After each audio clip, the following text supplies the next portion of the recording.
اب وہ فرشتے حساب کھولنے لگیں گے نا تو اللہ تعالیٰ فرمائیں گے فرشتوں سے، ایک بندے کو جیسے ایک بندے کو کھڑا کیا اللہ تعالیٰ نے قیامت والے دن کہ اس کا حساب جو ہے اعمال نامہ کھولا جائے. جب وہ فرشتے کھولنے لگیں گے تو اللہ تعالیٰ فرمائیں گے اے فرشتوں تمہیں پتہ ہے یہ میرا بندہ بڑا صبر کرنے والا تھا، دنیا میں بڑی تکلیفیں برداشت کر کے آیا ہے، اس نے بڑا صبر کیا، میں نے صحت بھی نہیں دی، دعائیں کرتا رہا صحت کے لیے، میں نے اسے صحت نہیں دی، اولاد مانگتا رہا، بیٹا مانگتا رہا، میں نے بیٹا بھی نہیں دیا، میں اس کے ساتھ طرح اس کو مشکلوں میں آزمائشوں میں ڈالا، اور یہ پھر بھی کہتا رہا اللہ تیرا شکر ہے، اللہ تیرا شکر ہے، یہ شکر ہی ادا کرتا رہا. اللہ تعالیٰ فرماتے ہیں اے فرشتو اس کا حساب ہی نہ کھولو، اس کا اعمال نامہ بند ہی رہنے دو، میں نے نہیں دیکھنا اس کے اعمال میں کیا ہے، اس نے بس میں نے یہ دیکھنا ہے کہ اس نے میرے ہر حکم کو مانتے ہوئے صبر کیا، تکلیفوں کو برداشت کیا، اب اس کے لیے جنت کا فیصلہ بغیر حساب کتاب کے. صبر کرنے والے دنیا میں صبر کرنے والے بغیر حساب کتاب کے جنت میں داخل ہوں گے. تو یہ ان کے بارے میں آتا ہے. یہ اللہ تبارک و تعالیٰ فرماتے ہیں کہ وہ لوگ جنہوں نے صبر کیا ابتغاء وجہ ربہم، کس لیے صبر کیا؟ اپنے رب کی رضا مندی کے لیے.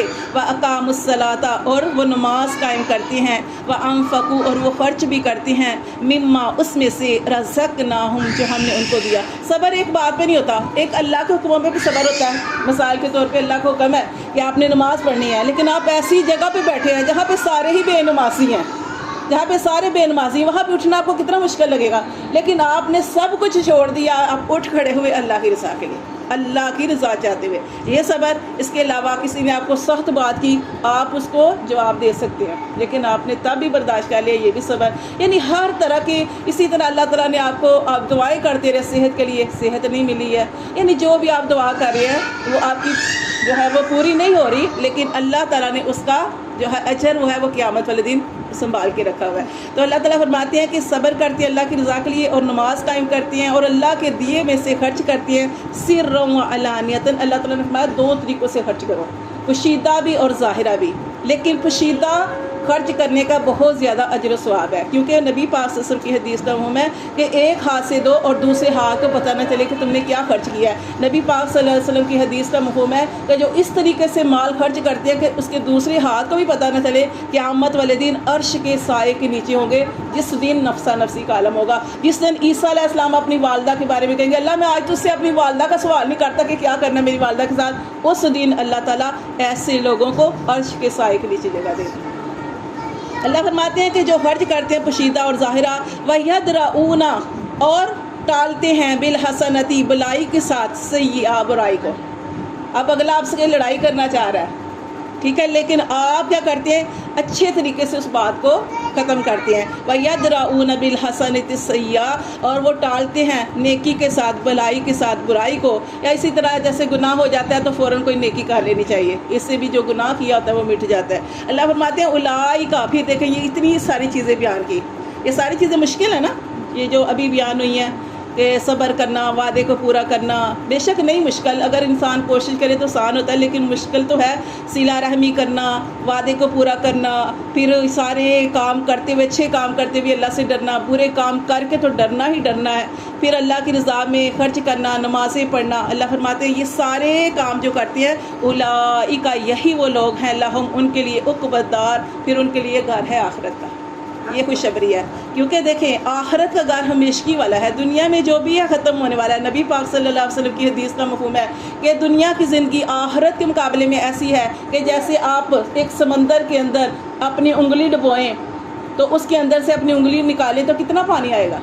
یا اسی طرح ایک پرندے کی مثال دی جاتی ہے کہ ایک پرندہ جو ہے وہ جیسے کہ چڑیا ہے تو وہ اس کے اندر سے پانی پیتی ہے تو کتنا پانی پی لے گی سمندر کے اندر. تو وہ جو سمندر ہے وہ اللہ تعالیٰ کی وہ آخرت ہے. تو یہ جو دنیا وہ جو اس کے منہ میں تھوڑے سے جو چند قطرے آئے تو ہم کہتے ہیں دنیا کی زندگی کو ہم سارا کچھ سمجھ لیتے ہیں، یہ ختم ہونے والی ہے. تو اللہ فرماتے ہیں کہ جو سارا کچھ یہ ساری چیزیں جس کے اندر ہیں، اللہ فرماتے ہیں اس کے لیے گھر ہے آخرت کا. وہ گھر جس کے بارے میں اللہ نے فرمایا جنات باغات ہیں، عدن ہمیشگی والے، یدخلونہا وہ اس میں داخل ہوں گے، ومن صلح اور جو نیک ہوا، من آبائہم ان کے باپوں میں سے. اب یہ نہیں کہ یہ سارے ان کے ساتھ داخل ہو گئے، ہاں اللہ نے شرط لگائی اگر وہ نیک ہوئے تو ان کے باپوں میں سے وہ بھی ان کے ساتھ داخل ہوں گے، وازواجہم اور ان کی بیویوں میں سے، وذریاتہم اور ان کی اولادوں میں سے، والملائکۃ اور فرشتے. فرشتے یدخلون وہ داخل ہوں گے علیہم ان پر من کل باب ہر دروازے سے، کہ فرشتے بھی داخل ہوں گے اور کیا کہیں گے؟ سلام علیکم، تم پر سلامتی ہو۔ ہر دروازے سے فرشتے داخل ہو کے ایسے نیک لوگوں کو سلامتی پیش کریں گے، بما صبرتم، اور کیا کہیں گے؟ بما صبرتم، جو تم نے صبر کیا اس وجہ سے تمہارے اوپر سلامتی ہے۔ فنعم عقبی الدار، اب تم دیکھ لو گے کہ کیا ہی اچھا گھر ہے آخرت کا، ٹھیک ہے۔ والذین، اور وہ لوگ ینقضون، جو توڑتے ہیں عہد اللہ، اللہ کے عہد کو، من بعد میثاقہ، اس کو پکا عہد کرنے کے بعد اس کو توڑ دیتے ہیں۔ ویقطعون، اور وہ کاٹتے ہیں ما امر اللہ، جو حکم دیا اللہ نے بھی اس کو، ان یوصل، اللہ نے تو حکم دیا تھا کہ ملائے رکھنا ہے، جیسے بہن بھائی ہیں، ماں باپ ہیں، ان کے ساتھ جو ہے وہ کاٹنی نہیں ہے، ان کے ساتھ ہمیشہ مل جل کے رہنا ہے۔ دیکھیں صلہ رحمی یہی ہوتی ہے کہ آپ نے، وہ آپ کے رشتہ دار آپ کے ساتھ اچھا نہیں کر رہے، لیکن آپ نے اللہ کی، دیکھیں پیچھے ہم نے پڑھا، اپنے رب کی رضا چاہتے ہوئے ان کے ساتھ جو ہے وہ نبھانا ہے، کہ اللہ کا حکم ہے، اور یہ اللہ کا حکم پورا کرنے سے آپ کو 3 چیزیں ملیں گی جو بھی میں نے آپ کو بتائی۔ رزق میں برکت ہوگی، انسان جو ہے اس کی عمر لمبی ہوگی، اور انسان کبھی بری موت نہیں مر سکتا۔ تو ہر کوئی چاہتا ہے نا یہ ملے، تو یہ اللہ تعالیٰ فرماتے ہیں کہ یہ بہت مشکل کام ہے، لیکن اللہ تعالیٰ کا حکم ہے، اس حکم کو پورا کرنا ہے۔ لیکن جو اللہ کے عہد کو توڑتے ہیں اور جو ہے صلہ رحمی نہیں کرتے، وَيُفْسِدُونَ فِي الْأَرْضِ، اور زمین کے اندر وہ فساد کرتے ہیں، اولئک، یہی لوگ ہیں، ان کے بارے میں اللہ نے فرمایا لَهُمُ اللعنۃ، دیکھیں لعنت، ان کے لیے لعنت ہے، جو رکھنا ہی نہیں چاہتے، جو آپ کے ساتھ ملنا ہی نہیں چاہتے، ان کے اوپر اللہ نے لعنت بھیجی۔ لعنت کیا ہے؟ اللہ کی رحمت سے دور ہیں وہ لوگ۔ وَلَهُمْ، اور ان کے لیے سوء الدار، پھر ان کے لیے برا گھر ہے۔ اللہ یبسط الرزق، اللہ ہی کی ذات ہے جو کشادہ کرتی ہے رزق، لمن یشاء ویقدر، اور جس کے لیے چاہتے ہیں، اور جس کے لیے چاہتے ہیں ویقدر، تنگ بھی کر دیتے ہیں۔ آپ نے دیکھا کہ ہر کوئی، کسی کے پاس زیادہ ہے، کسی کے پاس تھوڑا ہے، کسی کو درمیانہ ملا ہے، یہ سب اللہ کی تقسیم ہے، یہ سب اللہ نے دیکھے۔ اللہ تعالیٰ 2 طریقوں سے آزماتے ہیں، کسی کو زیادہ دے کر، اب زیادہ جس کو ملا وہ یہ نہ سمجھے کہ میں بڑی اللہ کی پسندیدہ ہوں تو مجھے ملا ہے، یہ اللہ کی طرف سے آزمائش ہے کہ آپ حق والوں کے حق دیتی ہیں کہ نہیں دیتی۔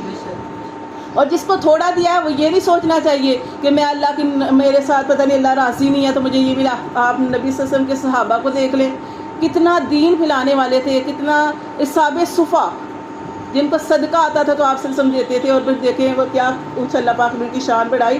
تو دیکھیں کہ اللہ تعالیٰ کی، ہاں یہ 2 طریقوں سے انسان جو ہے وہ آزمائش کی جاتی ہے، کسی کو زیادہ دے کر، کسی کو کم دے کر۔ ہاں کسی کو یہ بھی ہوتا ہے، آپ نے قرآن کے اندر مثالیں پڑھی، فرعون کی مثال پڑھی کہ آپ نے دیکھا ایک کہ جس کو اللہ نے زیادہ دیا ہے وہ زیادہ جو ہے وہ آخر کار اس کو تباہی کی بھی طرف بھی لے کے جاتا ہے۔ اور یہ ضروری نہیں ہے کہ ہر کوئی ایسا ہو، کیونکہ نبی پاک صلی اللہ علیہ وسلم کی حدیث کا عموم ہے، کچھ لوگ ایسے ہیں کہ جن کو اللہ نے زیادہ دیا اور نرم نرم بستروں میں اللہ کو یاد کرتے ہیں۔ سارے لوگ، ہم سب کے بارے میں ایسے نہیں کہہ سکتے نا، یہ کسی کے بارے میں نہیں کہہ سکتے، یہ اللہ کو پتہ ہے کہ کون اللہ کا پسندیدہ اور کون اللہ کا پسندیدہ نہیں ہے، کس کو اللہ نے اس کی راضی ہو کے دیا ہے، کیونکہ جس کو اللہ تعالیٰ چاہے نا دنیا میں بھی دے دے اور آخرت میں بھی دے دے۔ تو یہ اللہ تعالیٰ فرماتے ہیں کہ یہ اللہ کی تقسیم ہے، اور اللہ تعالیٰ نے یہ بھی خوشخبری سنانی تھی نا کہ نبی پاک صلی اللہ علیہ وسلم نے ارشاد فرمایا کہ جو دنیا میں اپنی غریبی پر صبر کرتا ہے، قیامت والے دن امیروں سے 500 سال پہلے جنت میں چلے جائے گے۔ ٹھیک ہے، تو باقی لوگوں کا حساب کتاب ہوگا، اور وہ حساب کتاب ہوگا پھر وہ جنت میں جائیں گے۔ لیکن جیسے عبد الرحمن بن عوف کے بارے میں نے آپ کو بتایا تھا کہ وہ حساب دیتے، جی ہاں جی، جسے چاہے اللہ نہ لے، یہ بھی اللہ کی، یہ اللہ تعالیٰ کو پتہ ہے بھائی۔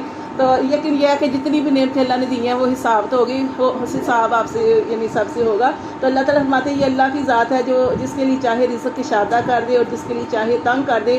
لیکن اللہ تعالیٰ فرماتے ہیں وہ لوگ جن کو زیادہ ملا ہے اور وہ اللہ کے نافرمان بھی ہیں اور ظلم کرنے والے بھی ہیں، وہ فارغ بالحیات دنیا، وہ دنیا کی زندگی کو سارا سمجھ کر خوش ہوتے رہتے ہیں، دنیا کی زندگی میں، دنیا کی زندگی کو سارا کچھ سمجھتے ہیں اور خوش ہوتے ہیں۔ وَمَا الْحَيَاةُ دنیا، اور اللہ فرماتے ہیں حالانکہ نہیں ہے دنیا کی زندگی، فی الآخرات، آخرت کے مقابلے میں، الا متاع، مگر تھوڑا سا فائدہ۔ جیسے ابھی آپ کو مثال دیا نا کہ آخرت کے مقابلے میں دنیا کی زندگی کچھ بھی نہیں ہے، ہم جتنا بھی جی لیں۔ سب سے زیادہ عمر کتنی ہوئی، کس کی ہوئی؟ حضرت نوح علیہ السلام کی نا، 950 سال تبلیغ کی، 1000 برس عمر تھی، لیکن اس کے باوجود چلے گئے اس دنیا سے۔ کوئی بھی ایسا نہیں ہے کہ جو ہمیشہ رہے، صرف ایک ہی ذات ہے جو ہمیشہ ہے اور ہمیشہ رہے گی، وہ اللہ تبارک و تعالیٰ کی ذات ہے۔ بس اللہ تعالیٰ ہمیں سمجھ